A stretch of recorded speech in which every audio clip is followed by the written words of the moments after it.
So, Erik Ten Hag was in an interview, and he has now came out and spoke about Cristiano Ronaldo, saying he wasn't a problem at Manchester United. Let's just roll the clip.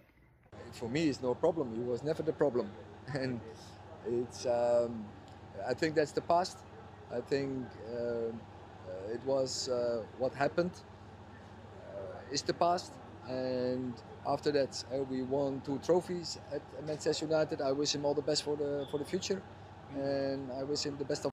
So, obviously, after listening to that interview, I took a little bit of notes just to remember some of the things he was saying. Now, obviously, the first thing he brought up is it's in the past, which is true.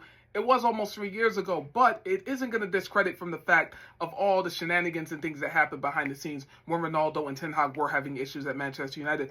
Obviously, the first thing we remember the Piers Morgan interview, very, very famous interview. I remember doing multiple videos about that interview. Every time he dropped a new interview, I was watching that shit. Like, we were all locked in on that interview, man. That was a time, man. That was some crazy shit. Obviously, he went on after Kanye and that whole situation.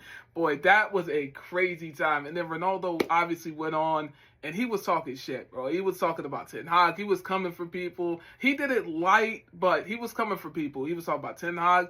Obviously, the Glazers not letting him see his child. He did because they didn't take the situation seriously over him having his sick kid or whatever. That situation. So obviously, that's going to put a bug in Ronaldo's ass because he wants to go see his sick kid or whatever. Obviously, other personal stuff going on in his life as well. Other stuff going on behind the scenes.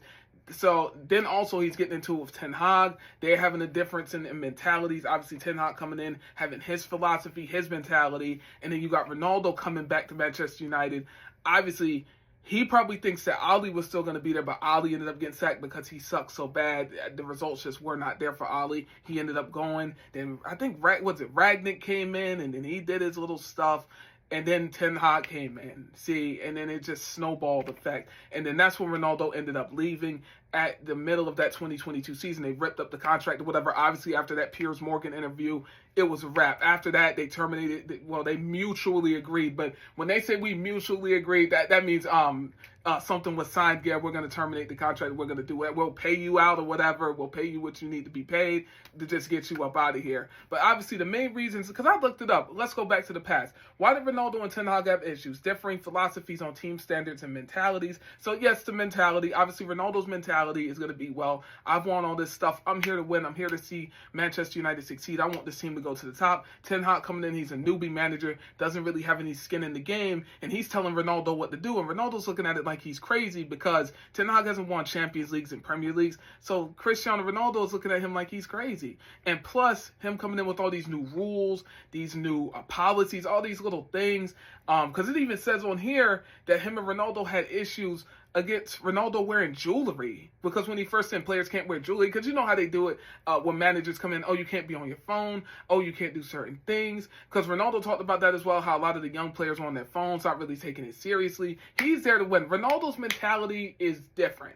This guy is consistently consistent, which is why he deserves everything he's got, because he is consistent. He's still going. At 40, he's still going. He's proved everything. The only thing he doesn't have is the World Cup. But he has proved pretty much everything in the game, and he's still hammering at it. And it's just wild, man. Y'all let me know what y'all think down below, man. Ten Hag coming out talking about Cristiano Ronaldo again. It's crazy. This was almost 2 years ago. Well, it was over 2 years ago. It's almost 3 years ago, and it's still talking about that. Now, obviously, Ronaldo's stats in that season for Manchester United: 30 games, 18 goals in the Premier League in that 2021-22 season with that Ali transitioning and the Ten Hag and Ragnick and all that stuff. And obviously, 6 goals in the Champions League, 2 goals in the 2022-22. But once again, that was with the whole interview with Piers Morgan. All that shit was going on. So he wasn't really scoring. He wasn't really playing. And I think that was that season when he walked out against Tottenham, that 2022, that when he walked out famously in that 2-0 win, when he walked out as an unused substitute. So yeah, it's wild, man. But y'all let me know what you think down below. It's just a bit of a flash from the past, man. It's crazy that this is coming back up again. So yeah, I'm gonna wrap it up. Y'all have a good one.